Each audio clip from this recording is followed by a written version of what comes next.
നമസ്കാരം. വെള്ളക്കടലാസ് മുതൽ വെള്ളിത്തിര വരെ നിങ്ങൾക്കും സിനിമാക്കാരനാകാം. 43-ാം ഭാഗത്തിലേക്ക് സ്വാഗതം. 70കളിലേക്ക് എത്തുന്നതിന് മുമ്പുള്ള ചരിത്രങ്ങളാണ് നമ്മൾ പറഞ്ഞു വന്നിരുന്നത്. മലയാള സിനിമയുടെ ചരിത്രം അങ്ങനെ മുന്നേറുകയാണ്.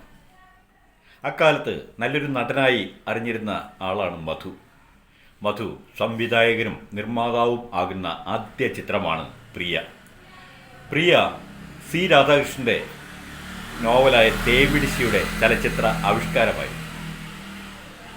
പ്രിയയിലൂടെ അടൂർ ബാസിയുടെ മറ്റൊരു മുഖം, അല്ല അതുവരെ ഹാസ്യനടൻ എന്ന് മാത്രം തിരിച്ചറിഞ്ഞിരുന്ന അടൂർ ബാസിയുടെ വേറിട്ട മുഖം നമുക്ക് കാണാൻ കഴിയും. അതിൽ നായികയായത് ബംഗാളി നടി ലില്ലി ചക്രവർത്തിയായിരുന്നു. രാമു കാര്യാട്ടും ചന്ദ്രാജിയും ചെറിയ റോളുകളിൽ പ്രത്യക്ഷപ്പെട്ട ആ സിനിമയിലെ മറ്റ് താരങ്ങളായിരുന്നു അടൂർ ബാസി, ജയഭാരതി, ടി.കെ. ബാലചന്ദ്രൻ എന്നിവർ. മധു പിന്നീട് സതി, സിന്ദൂരച്ചെപ്പ്, തീക്കനൽ, ധീരസമീരെ, യമുനാ തീരെ, ഉദയം കിഴക്ക് തന്നെ എന്നീ സിനിമകൾ സംവിധാനം ചെയ്യുകയുണ്ടായി. അക്കാലത്ത് എൻ പിള്ളയുടെ പ്രശസ്തമായ നാടകമായിരുന്നു ക്രോസ് ബെൽറ്റ്. അത് സംവിധാനം ചെയ്തത് മണി എന്ന സംവിധായകനാണ്. ക്രോസ് ബെൽറ്റ് ഭേദപ്പെട്ട രീതിയിൽ വിജയിച്ച ചിത്രമായി. അതോടെ മണി ക്രോസ് ബെൽറ്റ് മണി എന്ന പേരിലാണ് പിന്നീട് അറിഞ്ഞിരുന്നത്. തോപ്പിൽ ഭാസിയുടെ നിങ്ങളെന്നെ കമ്മ്യൂണിസ്റ്റാക്കി എന്ന നാടക സിനിമയായപ്പോൾ അതിൻ്റെ മുഖ്യസ്ഥാനത്ത് ഭാസി തന്നെയായിരുന്നു. ഭാസി സംവിധാനം ചെയ്ത ആദ്യ സിനിമയുമായിരുന്നു അത്. സത്യൻ, നസീർ, ഉമ്മർ, കോട്ടയം ചെല്ലപ്പൻ, ഷീല, ജയഭാരതി എന്നിവരായിരുന്നു താരങ്ങൾ. വയലാർ ദേവരാജൻ്റെ മനോഹരങ്ങളായ ഗാനങ്ങൾ ഇപ്പോഴും പ്രസക്തമാണ്. പി.ആർ. ചന്ദ്രൻ്റെ പ്രശസ്തമായ നാടകത്തിൻ്റെ ചലച്ചിത്ര ആവിഷ്കാരമായിരുന്നു എഴുതാത്ത കഥ. തിരക്കഥയും സംഭാഷണവും ചെയ്തത് എസ്.എൽ. പുരം സുധാനന്ദൻ. മുഖ്യ കഥാപാത്രമായി രംഗത്തെത്തിയത് ഷീലയും. സത്യൻ തൻ്റെ അഭിനയ പാടവം കാഴ്ചവെച്ച ചിത്രമായിരുന്നു ത്രിവേണി. വിൻസെൻറ്റിൻ്റെ സംവിധാനം, വയലാർ ദേവരാജൻ്റെ ഗാനങ്ങൾ. അതിൽ യേശുദാസ് പാടിയ ഒരു ഗാനമുണ്ട്, സംഗമം സംഗമം ത്രിവേണിയിൽ സംഗമം. ഈ ഗാനം ആലാപനം കൊണ്ട്, അതേപോലെ തന്നെ സന്ദർഭം കൊണ്ട്, ആശയ സമ്പുഷ്ടത കൊണ്ട്, ഇതിൻ്റെ പശ്ചാത്തല ചിത്രീകരണം കൊണ്ട് ഒക്കെ ശ്രദ്ധേയമാണ്. 70കളിൽ പി. ഭാസ്കരൻ്റെ സംവിധാനത്തിൽ അമ്പലപ്രാവ്, സ്ത്രീ, തുറക്കാത്ത വാതിൽ, കാക്കത്തമ്പുരാട്ടി എന്നീ ചിത്രങ്ങളും പുറത്തിറങ്ങുകയുണ്ടായി. തുറക്കാത്ത വാതിലിൽ ആവർത്തന സ്വഭാവമുള്ള ഗാനങ്ങളാണ് വന്നത്. നാളികേരത്തിൻ്റെ നാട്ടിലെനിക്കൊരു നാഴിയിടങ്ങഴി മണ്ണുണ്ട് എന്ന ഗാനം, നിണമണിഞ്ഞ കാൽപ്പാടുകളിൽ, മാമലകൾക്കപ്പുറത്ത് എന്ന ഗാനം ഒക്കെ തമ്മിലുള്ള ആവർത്തനത്തെ ഓർമ്മിപ്പിക്കുന്നതാണ്. സ്ത്രീയിലെ മനോഹരമായ പി. ഭാസ്കരൻ്റെ ഗാനമാണ് ഇന്നലെ ഞാനൊരു സുന്ദര സ്വപ്നമായി. എസ്. ജാനിയുടെ ആലാപനത്തിൽ മനോഹരമായ ആ ഗാനം കവിതയോട് തന്നെ ചേർന്ന് നിൽക്കുന്നു എന്നും നമുക്ക് കാണാം. കാക്കത്തമ്പുരാട്ടിയുടെ കഥയും സംഭാഷണവും ശ്രീകുമാരൻ നമ്പിയാണ്, മറ്റൊരു കവിയായ ഗാനരചയിതാവായ ശ്രീകുമാരൻ നമ്പിയാണ് എഴുതിയത്. മലയാള സിനിമയുടെ ചരിത്രം മനസ്സിലാക്കാൻ, മലയാള സിനിമയുടെ ഏതെങ്കിലും വിഭാഗത്തിൽ പ്രവർത്തിക്കാൻ ആഗ്രഹിക്കുന്നവർ ഇതിനു മുന്നേ ഉള്ള എപ്പിസോഡുകൾ കൂടി കാണുന്നത് നന്നായിരിക്കും. ഇനിയും ചരിത്രം നമുക്ക് തുടരാം.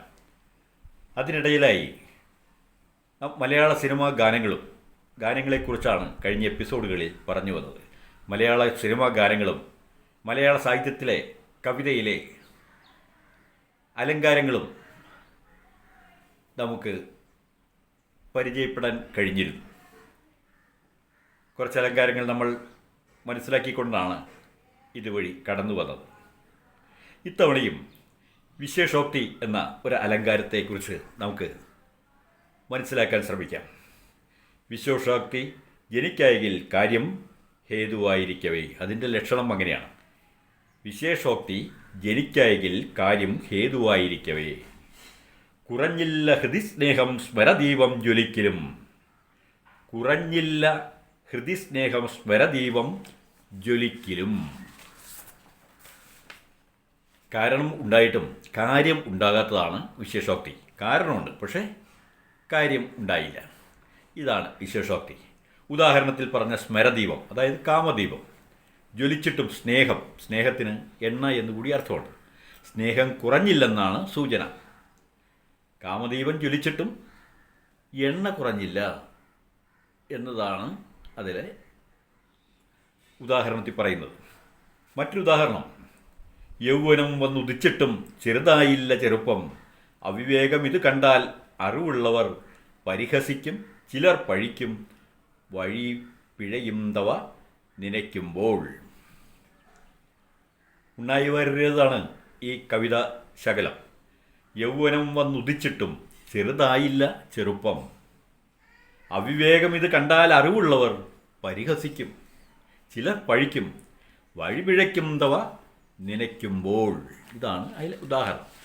ഇത്തരം എല്ലാ അലങ്കാരങ്ങളും തന്നെ മലയാള സിനിമാ ഗാനങ്ങളുമായും ബന്ധപ്പെട്ടിട്ടുണ്ട് എന്നാണ് പറഞ്ഞു വന്നത്. നമുക്കിതെല്ലാം ഒന്നുകൂടി ആവർത്തിക്കുകയോ ശ്രദ്ധിക്കുകയോ ചെയ്യുമ്പോൾ മനസ്സിലാക്കാൻ കഴിയും. കഴിഞ്ഞ ഭാഗങ്ങളിൽ ശ്രീകുമാരൻ നമ്പിയെക്കുറിച്ച്, റഫീഖ് അഹമ്മദിനെക്കുറിച്ചൊക്കെ നമ്മൾ കൂട്ടി വായിക്കാൻ ശ്രമിച്ചു. ഭാസ്കരൻ മാഷും ഗാനചരിത്രത്തിൽ എടുത്തു പറയേണ്ട ഒരാളാണ്. കവിയാണ്, സംവിധായകനാണ്, ഗാനരചയിതാവാണ്.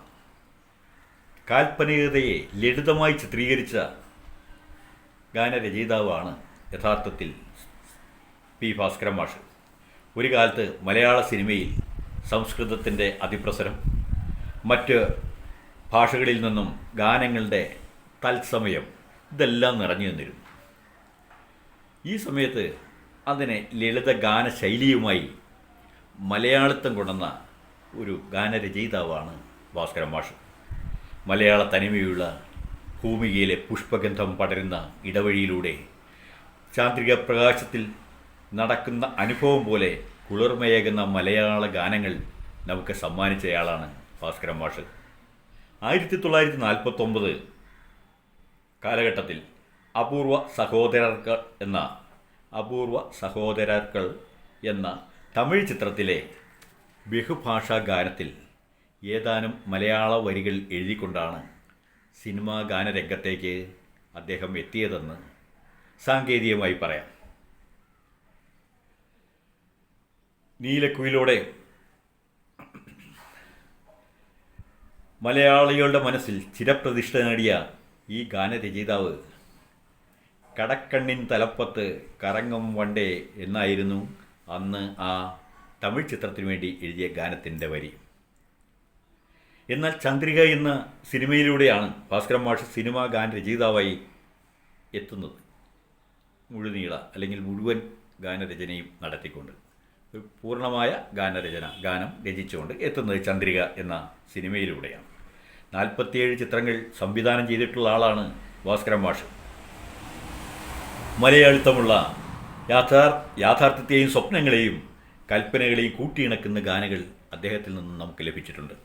നോക്കുക, അല്ലിയാമ്പൽ കടവിലെന്ന് നരയ്ക്കു വെള്ളം, അന്ന് നമ്മൾ തുഴഞ്ഞില്ലേ കരിമ്പിൻ വെള്ളം, നമ്മുടെ നെഞ്ചിലാകെ അനുരാഗ കരിക്കും വെള്ളം എന്നൊക്കെ പറഞ്ഞിട്ടുള്ള ഗാനങ്ങൾ. അന്ന് നമ്മൾ തുഴഞ്ഞില്ലേ കുതുമ്പു വെള്ളം, അന്ന് നമ്മുടെ നെഞ്ചിലാകെ അനുരാഗ കരിക്കും വെള്ളം. എന്തിനോടാണ് ചേർത്ത് വെച്ച് ആ ഗാനം രചിച്ചിരിക്കുന്നത്? അല്ലിയാമ്പൽ കടവിലെന്ന് അരയ്ക്കു വെള്ളം നമ്മുടെ മനസ്സിനെ എവിടേക്കാണ് കൊണ്ടുപോകുന്നത്? അന്ന് നമ്മൾ തുഴഞ്ഞില്ലേ കുതുമ്പും വെള്ളം. കുതുമ്പും വെള്ളം ഒരു കാലഘട്ടത്തിൽ കേരളത്തിലെ ചരിത്രത്തിൽ കുതുമ്പും വെള്ളത്തിന് ഏറെ പ്രാധാന്യമുണ്ട്. വയലാറിൻ്റെ ചില കുതുമ്പും വെള്ള പ്രയോഗങ്ങൾ പിന്നീടാണെങ്കിലും നമുക്കൊന്ന് ശ്രദ്ധിക്കാം ലളിതഗാനത്തിലൂടെ. കുതുമ്പും വെള്ളം നമ്മുടെ ഒരു ഗൃഹാതുരത്വം ഉണർത്തുന്ന സ്മരണയാണ്. അല്ലിയാമ്പൽ കടവ്, അവിടെയുള്ള കുതുമ്പും വെള്ളം, നമ്മുടെ നെഞ്ചിലാകെ അനുരാഗ കരിക്കും വെള്ളം. എന്ത് സ്നിഗ്ധതയാണ്! അനുരാഗത്തിൻ്റെ കരിക്കും വെള്ളം. മലയാളിയുടെ ഗ്രാമ്യത, ഗ്രാമവിശ്വാസം എല്ലാത്തിനെയും ഇഴചേർത്ത് ഗാനം രചിച്ച അദ്ദേഹം. ആ ഗാനങ്ങൾ നമ്മൾ ഓരോന്നോരോന്നായി പരിശോധിക്കേണ്ടതാണ്. കാരണം പുതിയ ഗാനരചയിതാക്കൾ ഇവരുടെയൊക്കെ ഗാനങ്ങൾ ഒരു പാഠപുസ്തകമായാണ് സ്വീകരിക്കേണ്ടത്. ഗൃഹാതുരത്വത്തിൻ്റേതായ അഴക് ഊടും പാവുമായി നിറഞ്ഞൊഴുകുന്നു. ഉദാഹരണം, കദളിവാഴ കയ്യിലിരുന്ന് കാക്കയിന്ന് വിരുന്ന് വിളിച്ചു. നോക്കൂ, കാക്ക വിരുന്ന് വിളിക്കുന്നതൊക്കെ മലയാളികളുടെ ഒരു വിശ്വാസമാണ്. അതും ഒരു കദളിവാഴ കയ്യിലിരുന്ന് കാക്കയിന്ന് വിരുന്ന് വിളിച്ചു, വിരുന്നുകാരാ വിരുന്നുകാരാ വിരുന്നുകാരാ വന്നാട്ടെ. ആ ഗാനമൊക്കെ നമ്മുടെ മനസ്സിനെ എങ്ങോട്ടേക്കാണ് കൊണ്ടുപോകുന്നതെന്ന് ശ്രദ്ധിക്കുക. ഗാനരചയിതാക്കൾ ഇതുപോലെ ഗാനങ്ങൾ എഴുതുമ്പോൾ മനസ്സിനെ എടുത്ത് ആലോലമാട്ടാൻ കഴിയും എന്നുള്ളതാണ് സത്യം. മാമലകൾക്കപ്പുറത്ത് മരതക പട്ടുടുത്ത മലയാളം എന്നൊരു നാടുണ്ട് എന്ന് എഴുതുന്നു അദ്ദേഹം. ഈ സമയത്ത് നമ്മുടെ മനസ്സിലേക്ക് ഒരു ചങ്ങമ്പുഴ കവിത കൂടി കടന്നു വന്നേക്കാം. മലരണിക്കാടുകൾ തിങ്ങി വിങ്ങി മരതക കാന്തിയിൽ മുങ്ങി മുങ്ങി എന്ന ആ കവിത.